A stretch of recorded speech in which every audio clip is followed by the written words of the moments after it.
Hello, I'm Earl Bousquet. Dr. Hyginus Leon took office on the first Monday of May 2021 as president of the Caribbean Development Bank, becoming its sixth chief executive.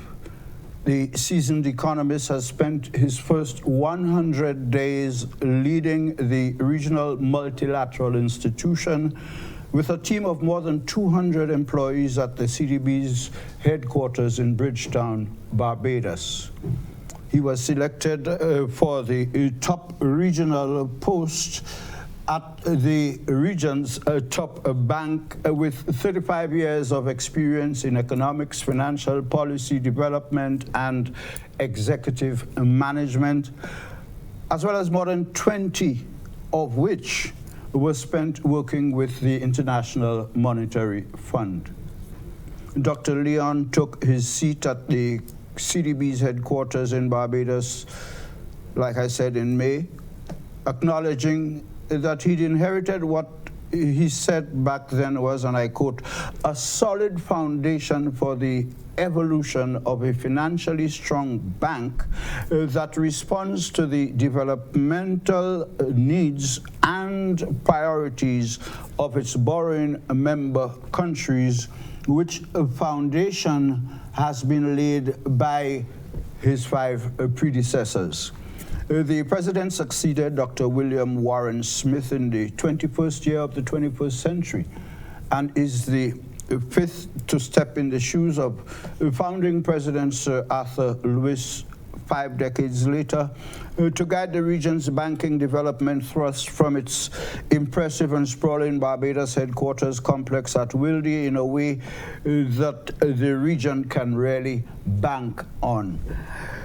100 days on the job, Dr. Leon has agreed to converse with us about his mission, the challenges and opportunities, his experiences in the job, and of course, he is also going to share with us, like I said, how he spent his first quarter at the bank's helm in the middle of a global pandemic and whether the ambitious goals he set at the outset are in fact being met. We're talking here about Caribbean development and of course about not just Dr. Leon having the same alma mater as Sir Arthur Lewis, but also talking about his first deep dive into economic theory at a college named after Sir Arthur. So here is our conversation. Dr. Leon, thanks for agreeing to have this conversation with us. Welcome to UETV Global, and thanks for agreeing to converse with us, like I said, on your first 100 days in office as the bank's president. Now, you have admitted that you inherited a solid foundation laid by your predecessors for the evolution of a financially strong bank that responds to the development needs and priorities of its member countries. And during your first 3 months or 100 days, you jumped into the pool at the deep end. In fact, you started cutting your teeth with a rough file, a visit to St. Vincent and the Grenadines following the devastating April earthquake and volcano eruption, visits to member states to share your vision and to offer the bank's assistance in fighting the effects of the COVID pandemic. And then came another earthquake in Haiti and another hurricane, and you've been to Jamaica and now in St. Lucia. Did you take a good job at the bad time? Thanks a lot, Earl. One can be tempted to say that, but I think there is really, I like to say there's no good time to do policy, and there's no bad time to do policy. Policy just has to be done. And so from my vantage point, yes, we have very, very significant challenges that have just come to bear. You mentioned the St. Vincent, Haiti COVID, the hurricane season that's here. These are all happening at one point, a constellation. But I like to remind people that before COVID, we had a lot of issues, structural issues that the region was grappling with. And so it's a continuum. The structural weaknesses were there. Then you had COVID that intensified it. And I like to say equally, there's a futuristic element, which is the whole climate change and the impact that's likely to be there. So we really do not have the liberty of time. We don't have the room to say, well, we need to settle in. I think the region needs the bank now. And so I am here, as I have been going out to other countries, to start that process, that consultation, where we can help, how we can help. And it's an immediate issue. And I would have done it the same way if we didn't have COVID, but COVID is not, for me, an impediment to not go out there, because that's what the job is about. Good to hear. And of course, every one of your predecessors, every one of the five would have had enough time to prepare for the mission. And in your case, you will have entered with a vision and a mission and primary objectives. And your vision for the bank calls for three things I've noted: a comprehensive development approach across the region to reimagine for sustainability, to rebalance for systemic integrity, and to reposition for competitive advantage and effectiveness. Do you still maintain that tripartite vision? Or has it been altered by unseen, unexpected, and unavoidable events? And then we have your primary objectives: to support member countries through the COVID-19 recovery, to contribute more to their harmonious development and growth, and to promote cooperation and integration among them. So how has all that been? Is the bank off to a good start? Well, first, I think the tripartite you talked about, that is a philosophy. And because it is a philosophy, it is the bedrock, the foundation of what you do. And so it's not going to change. And I'll explain what I mean by that, and probably segue to the second part of the question as to whether we've got primary enough objectives. to. Yes. Essentially, we are miniature ecosystems. So we have the big ecosystem, the planet, that, or if you want the planetary system, that has 8 now, not 9 planets, and that are held together, and they move as one, and that holding together in my mind is simply the result of gravity. So one constant, one system moving together. One planet cannot move 1/4 of 1 degree, else the whole thing goes crazy. So when I say we are miniature, let's think of economies in the same form. An economy now is an ecosystem. And that ecosystem has to be seen as the 8 planets, or 6 planets in that particular, say I call them spheres. And those spheres need to be held by something equivalent to the gravity that we are talking about. And that something, I think, for me, if I can pick one word, would be confidence. When that holds, then all the spheres move in tandem. The confidence would be the glue that It's the glue, holds everything it's the glue together. equivalent to the gravity that's holding the planets. But that confidence, once it's there, holds the spheres of the ecosystem together. And so when we start talking about development, which is what we are in the business for, first and foremost, I think we have to start by saying development is a holistic concept. It's not a slice. It's not one aspect. It's a holistic concept. And therefore, by the same logic of what we are saying, you cannot leave any part of development behind. Yeah. It has to be the whole thing. And so I've started from that perspective and says, because it's an ecosystem, and because we need to target all things at the same time, we need to be able to understand how do things go forward. Now, how do things go forward is a function of that anchor that we talked about. We are in the line with an objective of sustained economic development. Now, what exactly does sustained mean? For it to be sustained, it means you need to be able to keep it at a steady level. If it's going to stay at a steady level, you think of a plane flying, all the engines have to be such that it can stay at that level. Now, it can drop a little, as planes do when they go down altitude, but you must be able to come back up. If you cannot come back up, then it means you cannot sustain yourself. You're going to fall, and then you crash. So sustainable development translates now to resilient development. In other words, without resilience, the ability to bounce back when you take a dip, or if you are going too fast to move back down, that sort of stay in that corridor. If you don't have resilience, then you really cannot attain sustainability.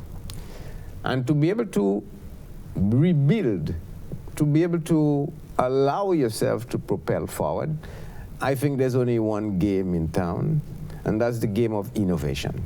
Because innovation is what allows you to transform what you know into something that you are doing and make it better. And so it's that transformation that allows you now to maintain change. When you're too high to too low, you drop to go back as a means of keeping that sustained effort that we are talking about. So I've narrowed this down into essentially those three words. Sustained development is promoted through resilience, and resilience occurs through innovation.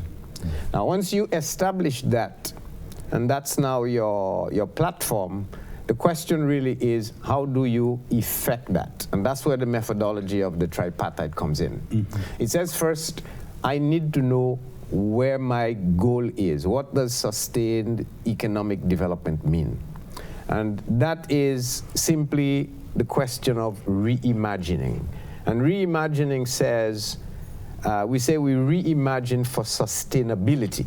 Okay, I told you what sustained meant. Mm-hmm. Reimagine for sustainability now says, what do we need to conceptualize? What do we need to think about to maintain that sustainability? To keep us with a concept of sustainability. Okay, so that's the reimagining component. Now, the fact that we are here today, it means that we are not clearly in a sustainable state, because that's where we want to go. So there has to be, therefore, some tensions that exist in that ecosystem where parties in front, parties behind. And so you need to first redress that. And that's the rebalancing phase. Rebalancing says, we know we are not yet there. What we now need to do is to maneuver, shift, rebalance to now put us on the beginning of a track going forward. Mm-hmm. And now once we can rebalance, we get to the third phase. The third phase now is your repositioning, because you are clearly not yet where you want to be, but now you need to reposition to get you to where you want to be, which is now the trajectory that you're going to do. So my concept of the reimagining, rebalancing, and repositioning, as I say, is a philosophy. And that philosophy now is, how do I guide a trajectory to take me from where I am to the next stage? And so that's the basis of that perspective. The natural question, which is your second question, is, in the first 100 days, I guess, what can we say in terms of that process? In terms of application of that theory. And the application has to, I think, have two parts. The first is to recognize that where we are now in a COVID state, which, as we said, has aggravated the previous structural issues we had, we are in rescue mode. Rescue means what can we do now to simply help countries survive? And that's what the international community, the CDB, the governments have been putting together. Lockdowns, purchase of equipment, restrictions, and that kind of stuff. But once you move from rescue, you need to go into recovery, which in a sense is a type of rebalancing that we are talking about. But it's not yet the repositioning. And so it's like following a hurricane. You rescue first, and precisely. Then you recover, you bring things together, but then you need to move to the next stage, which is the repositioning. So, and because I've said that sustainable growth that we are talking about is built on resilience, we have mapped out, and as I have been discussing with all governments that I go out, we have mapped out there are 5 key elements of resilience that define this ecosystem that we are talking about. The first is social resilience. And social resilience is focused, as it were, on people. Health, education, skills development, gender-related issues, inequity, rural-urban tensions, security. All of those would fall under social resilience, and by that we are saying when any one of those things are not optimal, we need to find ways of bringing them back. Else you stay in that lower state that you never recover from, and therefore you can never attain the sustained notion that we are talking. Zone. Precisely. So social resilience is one. The second, they call it productive capacity resilience, and we can all identify with that. It says a hurricane wipes you out, you cannot produce because your capital has been wiped out. So you need again a way of pulling yourself out of that to a state that you can sustain.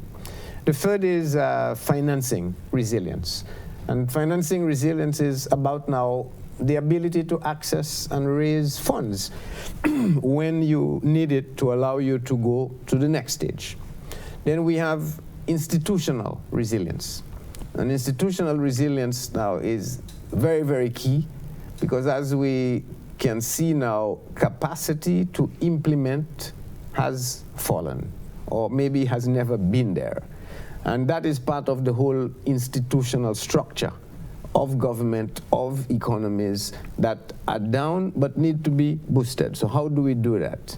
And the last element is environmental resilience, and that's to do clearly with what people are talking about, the climate. But notice how I have talked of 5 things: social, people, capital, finance, there's production in terms of how I blend those together, institutions that make it happen, the environment within which we live. These are elements that make up an ecosystem. So far with me? So that ecosystem is what we need to be able to keep moving. And so when we talk then of resilience for growth, I'm saying we need to tackle all of those elements. We cannot leave any one of them behind. But clearly, there are many elements in that bag, and so we cannot really talk of doing all of them at one time. In fact, we won't have money to do all of them at one time. So it forces us to say we need to prioritize.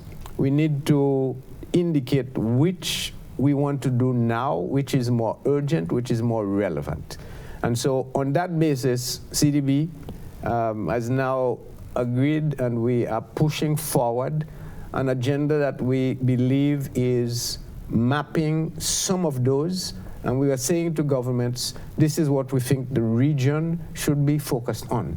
So that's now, as it were, bringing it more concrete. The first is under the social resilience bucket. We think the most important element to be worked on is education. And I would say health with it, because you need health to do everything, but education is, for me, the prime social resilience element that we would like to highlight. Institutional... An ingredient for development. Exactly. Institutional resilience, we think we need to tackle the implementation capacity deficit.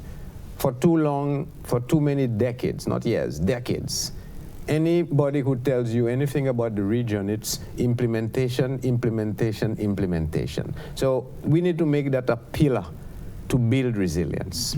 The third, obviously, is climate resilience. So we need to champion the whole idea now of how do we generate this climate change aspects, embed it, mainstream it in all policies.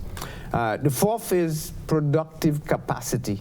And in productive capacity, I think we need to pull out one thing: economic diversification. How do we promote economic diversification?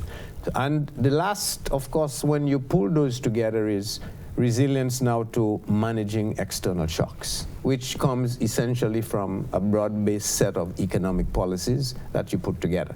So you have elements, not the totality, but elements from each of those spheres that we talked about, with the exception of finance, that we are championing as elements that are needed to allow us to take that ecosystem going forward. And on the financial side, that bucket of financing is, I'm treating it separately, because it's not totally within the control of the governments. It may require capital from the private sector, capital from donors in terms of concessional financing, our own capital in terms of CDB, whether it's from retained or from membership or new capital injection. But we can blend those and marry those together and say we now have an integrated perspective of an ecosystem that, if we implement policies on, will actually give us a high chance of maintaining this sustained economic development that we are talking about. And once you've laid that agenda, which is what I have been doing for the last 100 days, starting with the inaugural and with the various governments that have been going to, even some are under duress. Once you've laid that agenda, then it is now a matter of getting consensus, building a dialogue, engaging with the governments on what they would like to do that fit those structures, and providing advice, working with them where we can on financing, and at the same time technical assistance, the three things that CDB does, as a means now of trying to help them craft now a internally consistent set of policies that can meet those goals, while at the same time ensuring that the development ecosystem can actually proceed. So that, in a nutshell, is, I think, where we are. So if I can, I don't want to give myself a score, but I'd surely say we have started that dialogue. Reaction, response has been positive, I think, so far. Of course, the devil is always in the details, but I think you need to first establish that framework. And if you have a framework and you can start breaking down, then every government can exercise its right as sovereign governments to propose, and we can be the trusted advisor, helping them think through, checking what they are doing, how they intend to do it, and hopefully we can overcome this implementation deficit issue we talked about, and we will actually get things done. And so I would say, let's see how the next year, 2 years go, but I am very encouraged and hopeful that I think and optimistic that we have an opportunity to make a change and a difference in the region going forward. When I read your bio ahead of your taking office, between your appointment, selection, election at the time, I can't remember seeing anywhere that you were a school principal.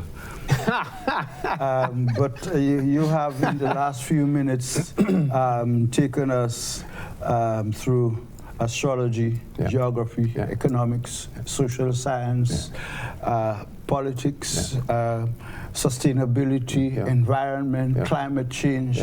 I mean, your entire 35 years was presented in less than 35 minutes. But some of the issues that you have raised go into the other one that I want to talk about, and that is going forward. And you said about going forward back in May that the bank would need to emphasize innovation, generate and refine new ideas, or and create opportunities, enhance measurement and evaluation for more effective implementation, foster effective partnerships and knowledge sharing to promote transformation, to build on the region's collective ingenuity and experience, and to improve the quality of life for the bank's citizens. This sounds like a wholesome 21st century manifesto for Caribbean development and improving the lives of the tens of millions of citizens of borrowing member states. But how feasible is this among borrowing member countries of vast differences ranging from the size of population to economics in a constantly changing world system that's not been kind to developing countries like the Caribbean? It sounds like a big bite to me. Are you sure the bank won't choke? Not at all. First, let's understand what this really boils down to. One is, you say 10 million lives, but that is exactly what we should be wanting to do. That's the essence of where we are going. We want there to be sustainable livelihoods for all, period. Across the board. Across the board. You want there to also be a sense of connectivity that says, as a people, as a region, we know, we understand, we can identify with each other. In the same way, we can talk of global connectivity at the digital level, where we can say we would like to be in a point where every person in the region has access to broadband. Yeah? And we can equally well say we want us to be an innovation hub, a place where innovation thrives. Now, I mean, I put them in that form, but those, to me, those four things, the connectivity, the sustainable livelihoods, the innovation hub that I talked about, being agile, nimble, these are goals that we can set ourselves. Now, the moment we can set those goals, the question is, how do we set those goals? We can set those goals purely from the principle of our imagination, unbounded imagination, which is what I think we as a people can lay claim to.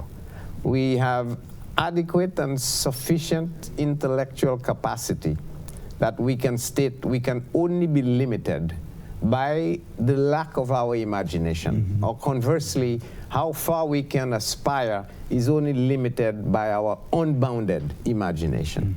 And so if I start from that perspective, then those big ticket items that I talk about, that is my imagination of what I think I see people being. As long as I can get there. I tend to describe that as fertile imagination. Fertile imagination. As long as I can get there, then everything we say is possible. The only way we can now make it happen is through the two tools we said, resilience and innovation. And that is where the innovation comes in. And so I think of this as a three-tier structure. It's not as big as it sounds. The first tier is resilience. And I've already told you the different buckets of resilience. We'll chip away at it, one every year. So time, it may take time. It's not going to happen overnight, but we chip away at it.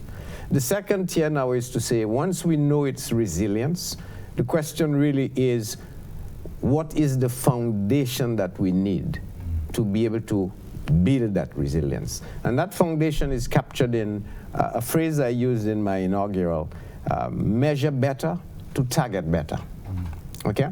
Now, measure better to target better says, if I want to get somewhere, I want to target something, I need to be able to measure it. I need to know what it's about, what it's influenced by, how do I change it. So that's that measurement side and understanding, and that's a foundation.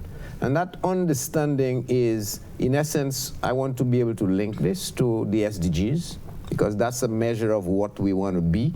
But even SDGs, if you think about this well, we talk of meeting the United Nations Special Development Goals. The SDGs, we name them, but nobody is saying where exactly we need to get. Is it to the best in the world? Is it to a threshold? Is it to the top 10%? We are not defining that. We need to set our targets. You need to set your targets. Now, to set the targets, I need to equally know, well, what do I need to get there? Supposing I say it's to be in the top 10%. Supposing that's our target, then I need to have a concept of a distance to metric. That distance now says, this is where I am, this is how far I need to get to that threshold I'm talking about. What will it take? How much will it cost? And that now defines, as it were, the entirety of what the government now needs to decide. If this is the target, how do I get it into my budget, into my planning, and how do I start now getting the funds to be able to get that to do? So that foundation, which is the measure better to target better, requires, as it were, data or knowledge. And that is where we enter the picture. We have actually started the process of a data hub, which I imagine will grow into a knowledge hub that will be everything Caribbean, everything CARICOM at the CDB that now can be used for this evidence-based decision making that we are talking about. So that's the foundation. And then to use that foundation, you need facilitators. What can facilitate our pathway to getting to that resilience that we talked about? And one of those facilitators is simply partnerships.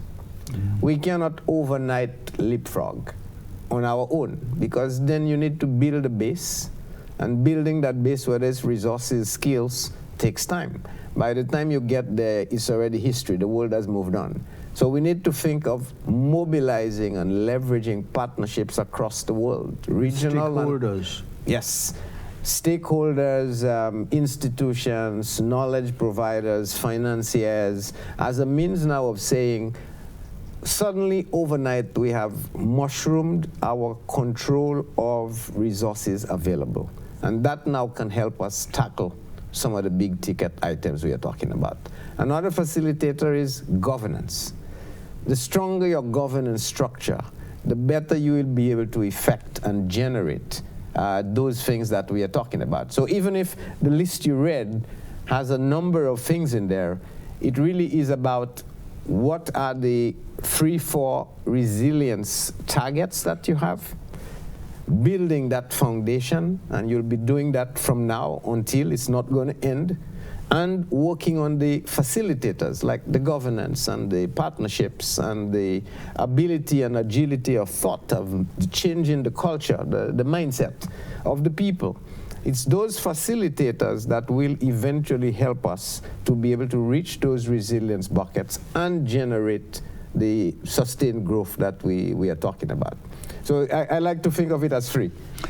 Dr. Leon, foundation, facilitator, ultimate goal, which is the resilience buckets. As can be seen, I'm actually enjoying this lesson because you've just taken me back to school days again, measuring in terms of getting to your root and defining the way you get to your objective.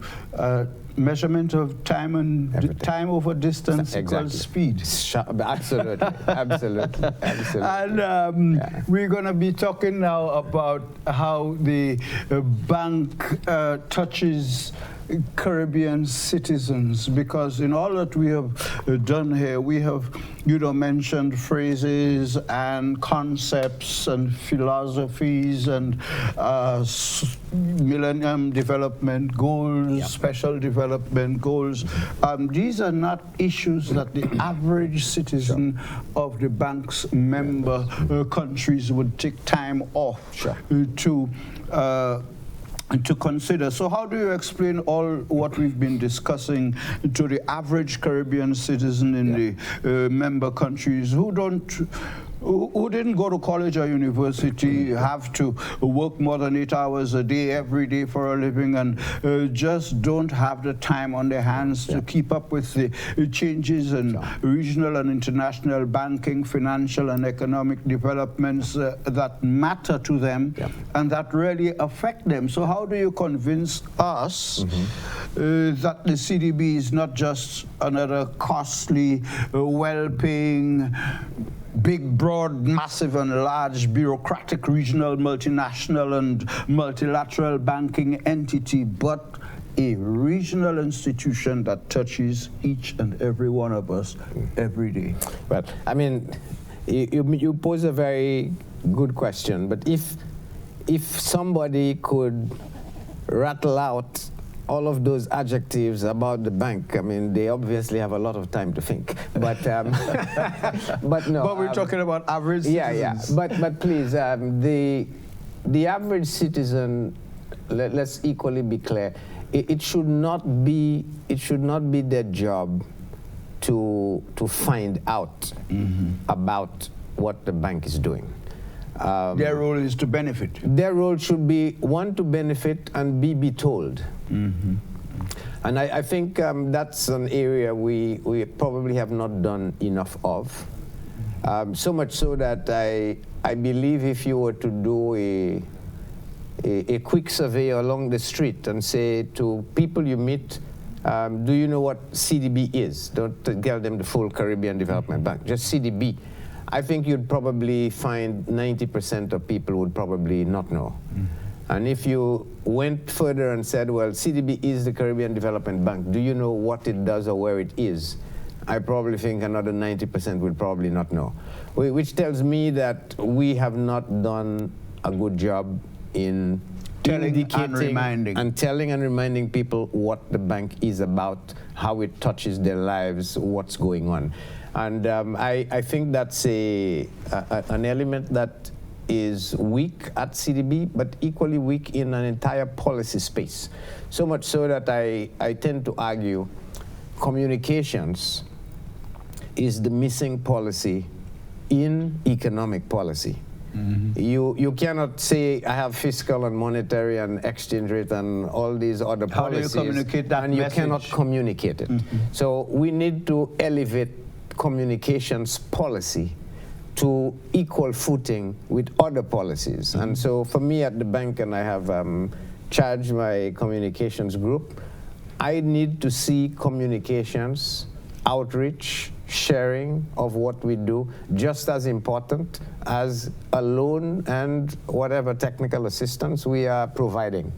And so their job is to make sure that we reach the man on the street. Now, we will have to think of innovative ways of making sure we can reach all the audiences, whether it is print or digital or verbal, but communication, sharing has to be paramount. I was even giving them a simple thing like we are undertaking a project, building a school. What better way to be able to convey that by taking pictures? And it doesn't have to be fancy photographic line. A simple phone, telephone, or mobile phone capture of that project from the time you break ground at different stages all the way up to when the ribbon is cut. Now, supposing you simply put those together in a data bank. At the end of the story, you bundle it as a series of slides. From beginning to end, you now have a visual of what does it mean to build a school. An immediate lecture for any student learning to know about construction. When I see a building, it didn't just happen. These are the stages of occurring. And if you have a before and an after picture, you can get a sense of transformation, what it did to a community. So we can start thinking more about those, start telling people and making little stories, reaching out to communities, let people tell the story. What was life like before? We have a basic needs trust fund that focuses on improving small communities, getting rid of or changing, reducing poverty and making livelihoods more sustainable, community-based. What if we could get them to simply say what was life like before, life now? And that is a story we should be telling. So we are building this concept of storytellers, building the idea of reaching out, explaining things in language appropriate for the audience. And if we can do that, then I think over the years, it won't happen overnight. Over the years, I would like to see us at a point where CDB is not only the institution that was charged, mandated to ensure the harmonious economic development of the countries, but that the people of these countries know CDB is that institution that helped develop these countries. And they should be able to see it, identify with it, live it, feel it, and be able to tell a story about it. So communications there for me is key. And as I said, I think we should be being proactive and putting that information out, not expecting the person to go searching and so on. There'll be people who want to do searching, and the data hub and so on will help that process of discovery. But we should equally now be allowing the passive recipients to be flooded, as it were, with information that will give them a sense of where the bank fits and into encourage them to feel not just touched but also be involved, because I can't tell you from my experience with the bank before your arrival over several decades that the number of programs that the bank has in every borrowing member state. You have your individual national programs, you have regional programs, and then they're broken down into everything from economic and financial programs down to your cultural innovations, etc., etc. And like you said, the ability to tell those stories in a messaging form that will bring the information about the appreciation of the bank's work to the staff, to your over 200 staff. They would, get a chance to see the effect of their work. There is evidence of that.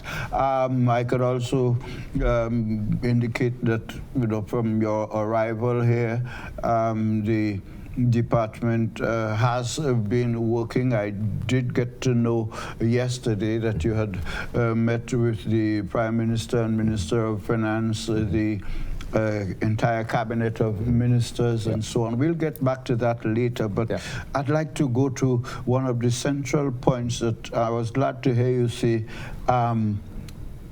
doesn't cower you, and you will not treat it like most people do as something that confuses us so much that we just give up and hope it goes away. And I'm talking about your COVID strategy. The bank is committed under your leadership to ensure borrowing member countries survive COVID, but also to recover.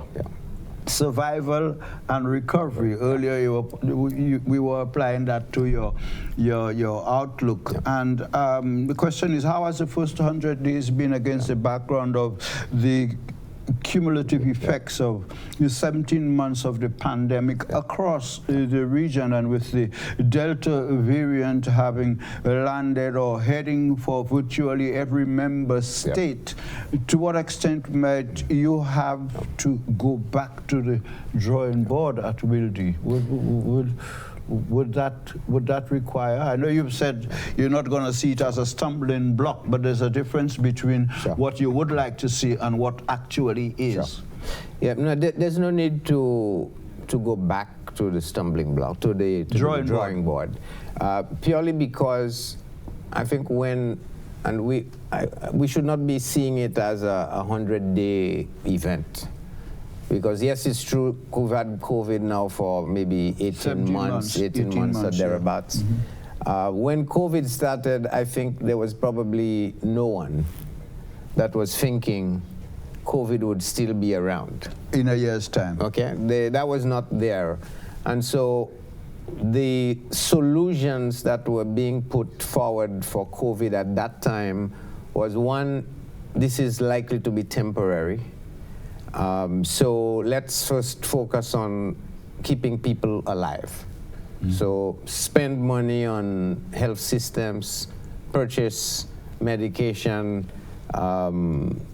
PPEs, the protective equipment, and then livelihoods in terms of businesses. If a business, because you had to be shutting down and you didn't want the spread, so activity, commerce was obviously squeezed. So they would say, well, let's give institutions the means to continue to survive.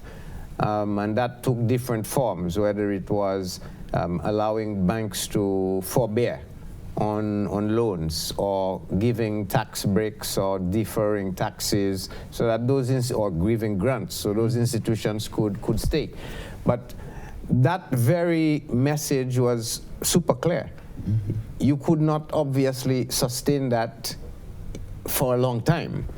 And so what was meant to be rescue before you started recovery has now become almost prolonged or permanent rescue mode. And so while we started that way, I think there was always in the back of people's minds a sense that you needed to start recovery going forward. And recovery meant now, how do I reduce, change, whatever the extra debt, for example, that I would have built to give people social protection, look after the businesses, increase expenditure on health and so on. But you cannot obviously sustain that. So we were looking and knew all along that debt ratios were going to jump. And even in the case of St. Lucia, or the region as a whole, debt GDP ratios rose by a good 20 percentage points, putting almost every country in danger zone. Now, the question, I think, what we needed to think through a little more is, what if COVID did not end? What if COVID took 5 years to clear out? Could we sustain those debt levels at that higher elevated level? And obviously the answer to that is probably no. Now, what does that mean? Does that mean you default, or does that mean you forbear? Or does that mean you now say, I need strong commitments in policies that when we turn the COVID corner, you will actually now start to rebalance and get yourself to a particular state? And so I think that concept was there, maybe not fully articulated. And what we did at the bank was follow that same narrative, that same script. We provided loans, what we call our policy-based loans. We provided emergency loans. We provided grants.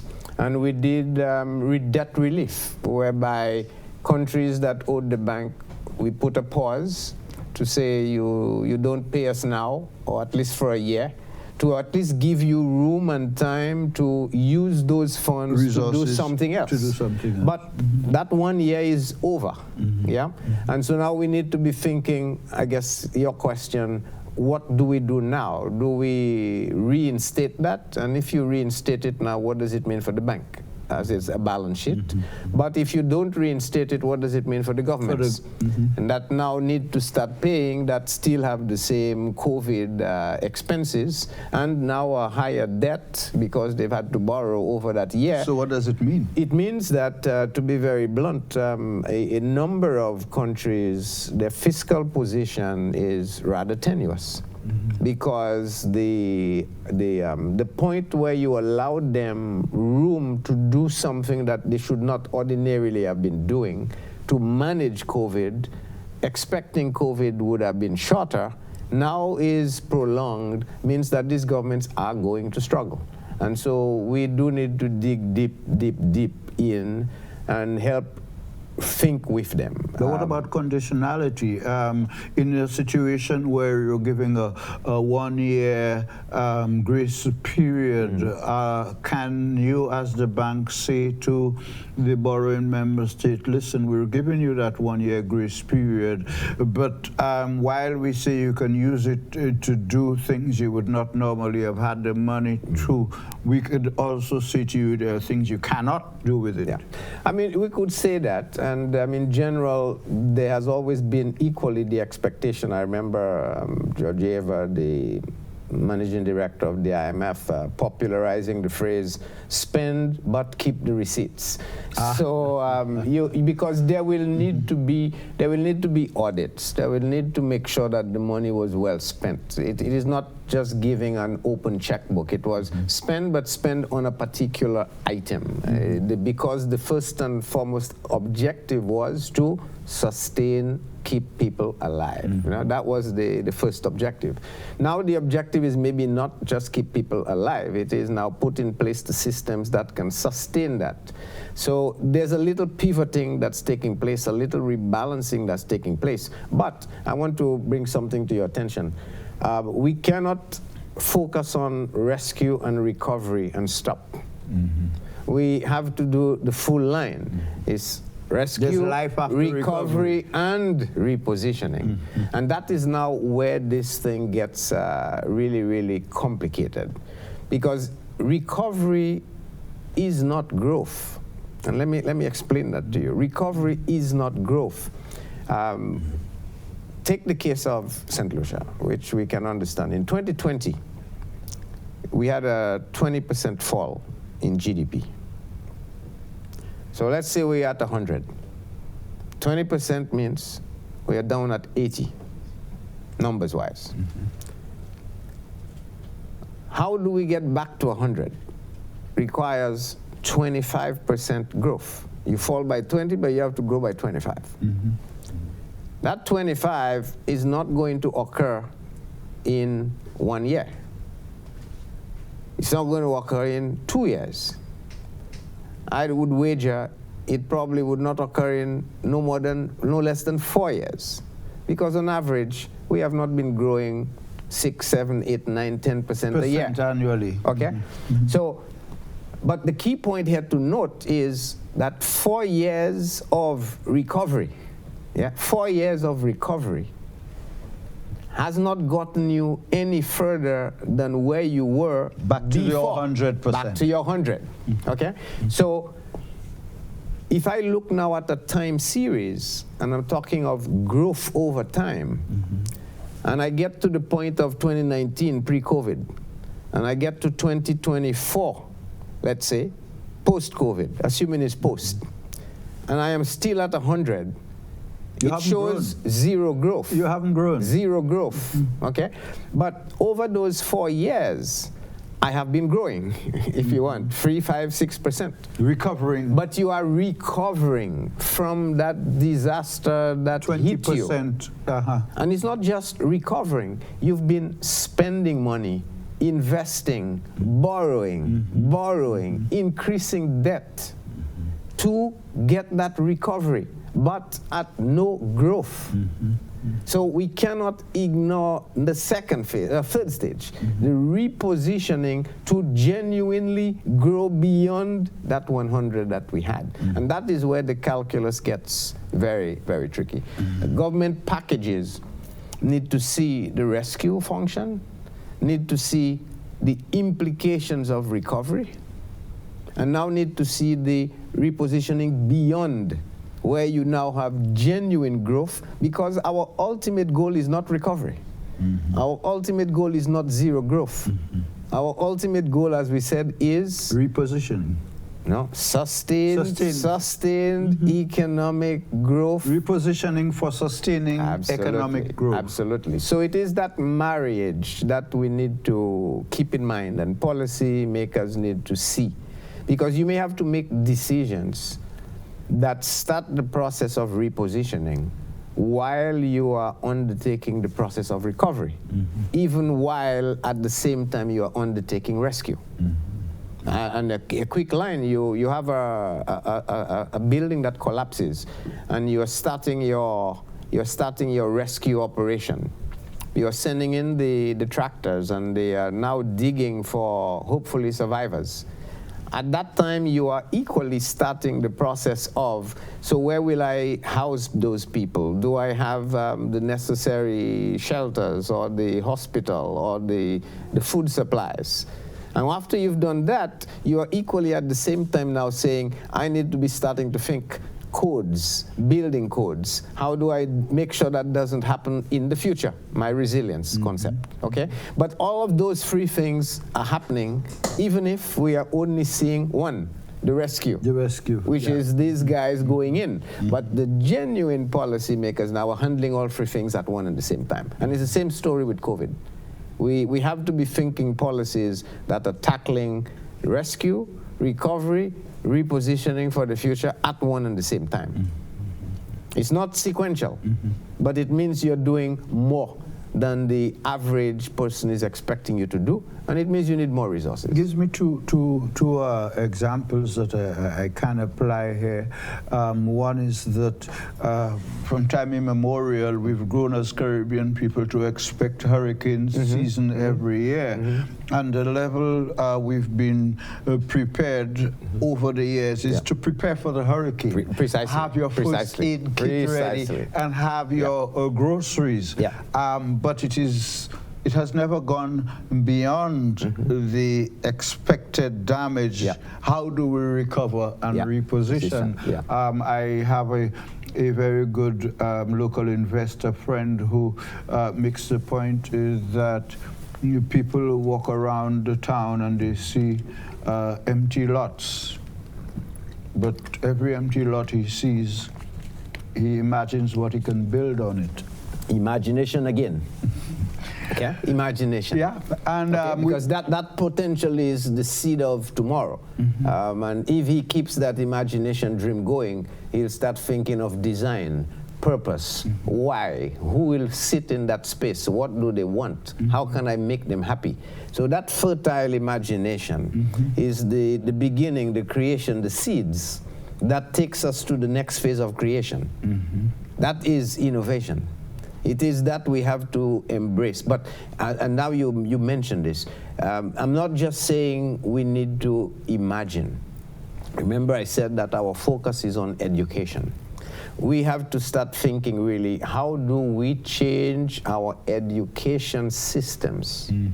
What do we teach? What do we teach? How do we teach it?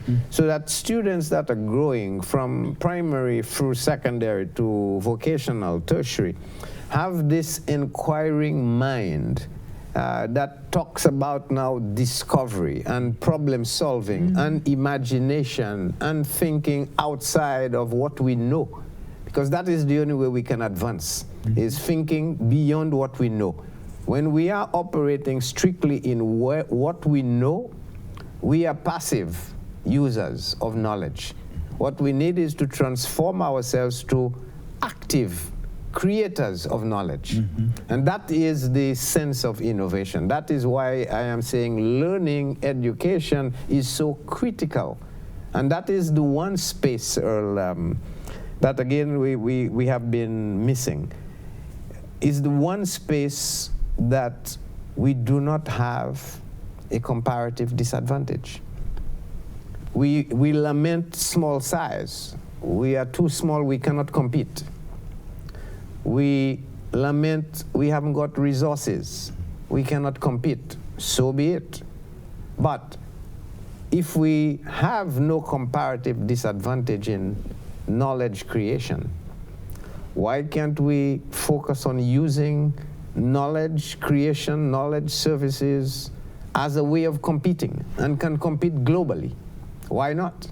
And we can. And we can. Precisely the point. We can. Because I have for the last 25 years been saying to the respective people in charge at the Ministry of Education, following regime change every 5 years, that as a journalist, every year I looked out for the results of the annual science competitions where students, secondary students, are asked to come up with innovative solutions to problems. Right, right.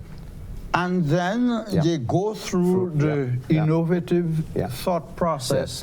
They come up with experiments. They identify problems in the community or the country, and they come up with the solutions, solutions that work because they win the prizes, because the judges have judged that they won. But my problem is that by the time they have won the prize, it goes into a back room. So this is where I think when I say an innovation hub, that's my dream.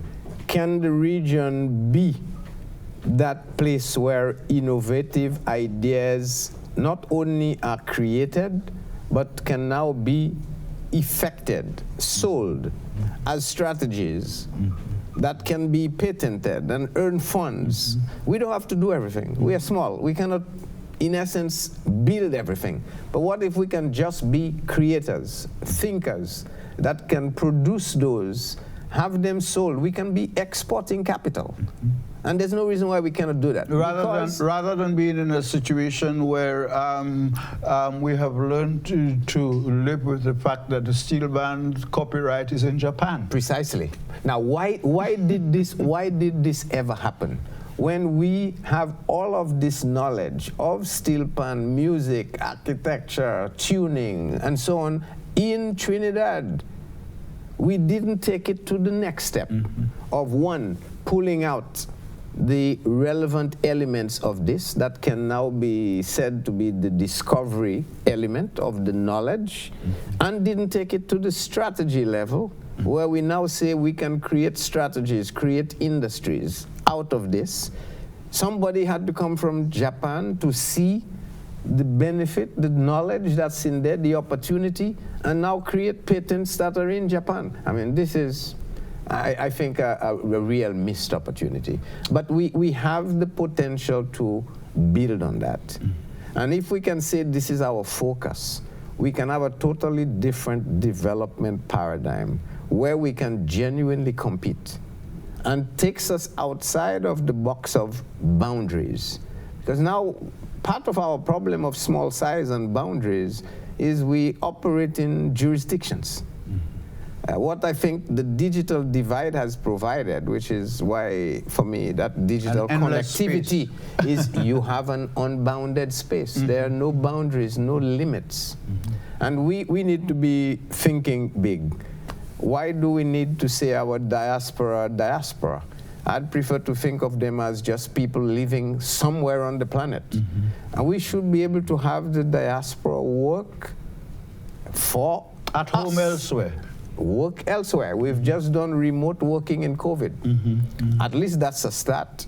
Why can't we then say somebody in New York who is Caribbean, wants to work on the Caribbean, can stay and enjoy living in New York, but is working in the region, all through connectivity of digital technology.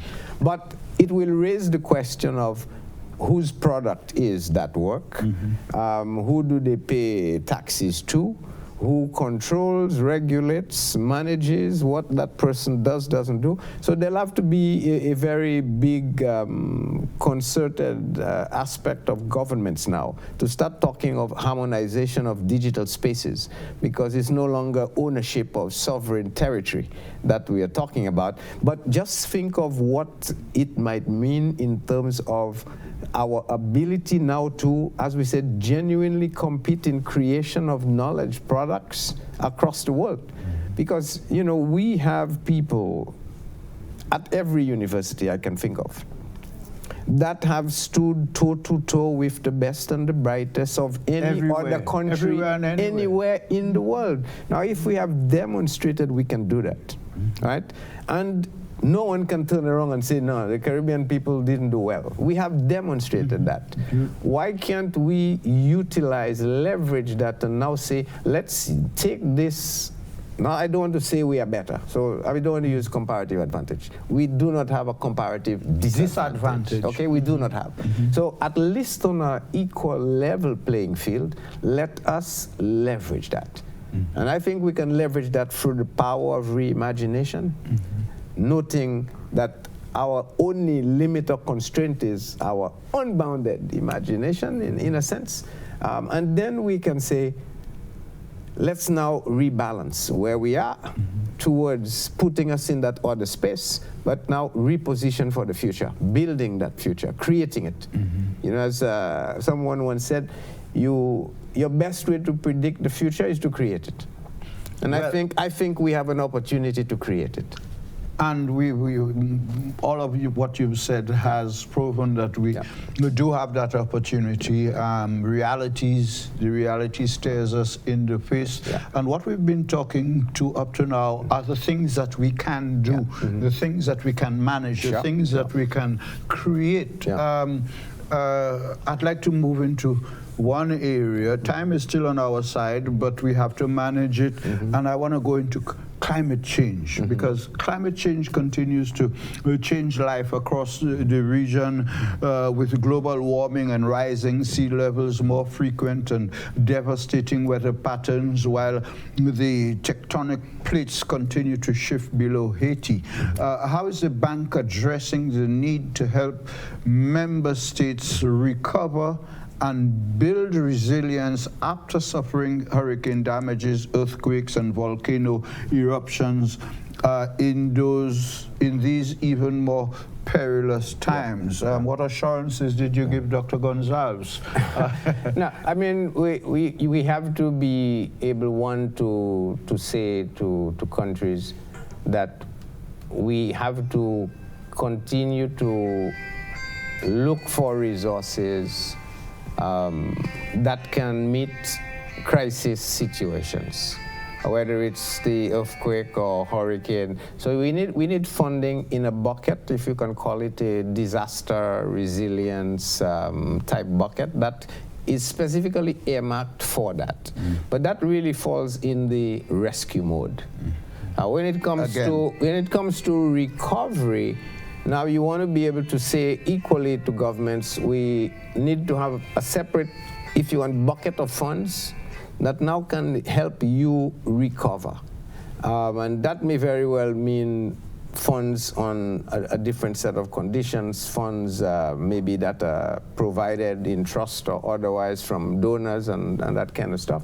And then, drawn down on only at points of need. Exactly, at points of need. And then there will be, as it were now, other funding bucket streams that can say now governments in their own line want to do certain projects. It could be individual, but I think we need to start thinking more the regional projects that can help address one of my equal areas, integration, as to how we can become we can get more benefits from that integration project that we have. So the climate change part is live. We need to see it not as something we can do on our own. And so the concept of partnerships with, for example, Green Climate Fund, the European Investment Bank, the various donors and institutions that are providing funds for climate-related activity. Equally, within our own space, what governments can provide by incentives that can help, for example, renewable energy as a means of tackling emissions, which eventually can help indirectly reduce climate change. I mean, it's a whole mix, and I think what we can do here is simply to be able to, one, know everything we need to know about climate change. And so I think we need to be a locus Which is a learning process. It's a learning process, but at the same time, but there's enough around that we can work with. Now that you can pull, collate, have it housed in one place, and now say we are a locus point for climate change studies, climate change policy. Because it reveals itself in so many ways across the region. So I'd like again to see the bank take that space. We don't want to be the scientific aspect of climate. I mean, university has those centers and people who are studying this, but we should be able to co-opt them, partner with them into a CDB concept that now looks at implications, impact own economies and what sorts of policies can be now used to build climate resilience, and how we can facilitate that, whether it's through projects, through building stronger sea defenses and that sort of stuff. But we are in the space, we are looking to broaden it, looking for funding to strengthen it, and the governments are equally told every step along the way that we are with them. We will provide whatever support we can, and where we don't have and we can reach out to other institutions, we'll do that to try to channel resources and knowledge to the borrowing member countries. Yeah. Well, let's go into that other aspect of the interview that our viewers will certainly enjoy as much as they have, with the ways in which you have simplified the lessons about the bank, its mission, your vision, your starting off, and of course, we've heard from you how your first 100 days have gone. But finally, you're back home again. Yep. And like Sir Arthur, as a visitor to your homeland. The job involving you living in and out of a suitcase from country to country, continent to continent over the past 35 years, and now back in the region like Sir Arthur did. You live and work in and out of Barbados. So what's a visit home like for you, meeting family and friends and fellow youth and students from the A-level college, now the Arthur Lewis Community College, driving around the island, going to the Castries market, climbing the pitons, or none of the above, and simply R&R, meaning rest and more rest and relaxation? Yeah. Maybe all of the above, but no, this trip in particular, there hasn't been any time for R&R. It's not a holiday. It's not a holiday. So I'd want to separate this trip from I would say future trips. Barbados is close by. I'd love to be able to come home fairly regularly. One of the things I haven't done, you mentioned the pitons. I've climbed it a few times, Gros Piton, but I'd love to do Mont Jimmy at some point. So I would maybe target that as one of my future trips. Well, I'll keep mine at Piton meter. That's more manageable. But no, I mean, for this trip, probably I'll be here until Monday morning, so I definitely want to go down to Choiseul to see my aunt. I have two aunts in the village. That would probably be family related. I have a brother who is up here that I will see, Calixte, Leon. So that's probably about it. But in terms of the R&R, the entertainment side, getting to meet friends and so on, I think that will probably have to be on a second at a later time. Yes. In fact, like we said earlier, you've met the Prime Minister and Minister of Finance, the entire cabinet. You have reiterated the bank's mission and purpose, including assisting all member countries to not only go through COVID, but also to recover. But one of the things you found time to do is to visit your old alma mater. And how will that feel? You haven't done it, but I'm sure you intend to speak to, while here, some of your fellow students, and while they all admit that you topped the class, one noted that what he called back then, he said you had a photographic memory. So what made you top class, meaning at the top of the class? Was it your memory or your brain? I have no idea. I don't know, actually. I think I used to study hard.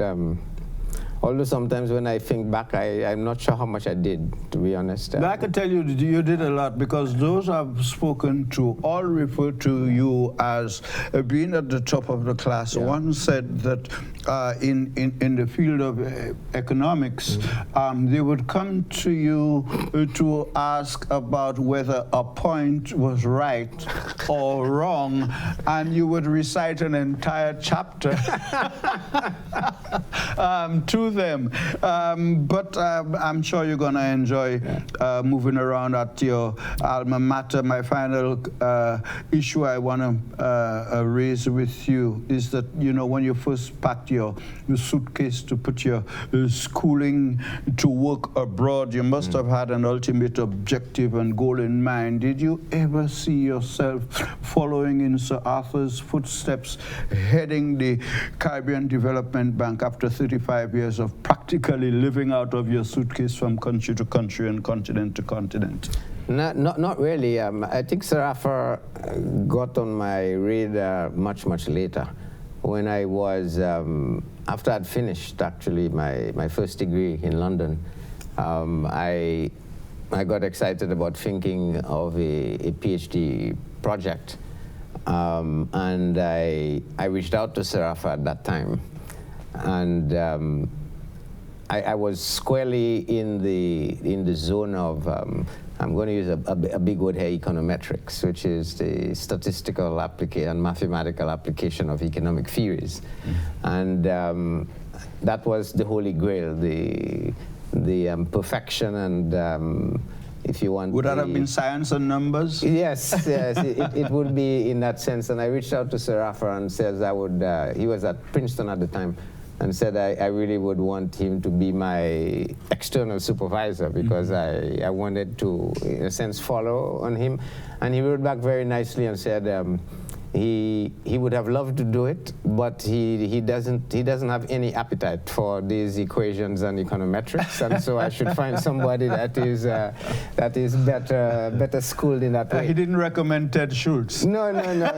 But no, I didn't start off there, but I think over time, the whole concept of development and advancing, which really is what Sir Arthur became known for, has been at the front of my mind.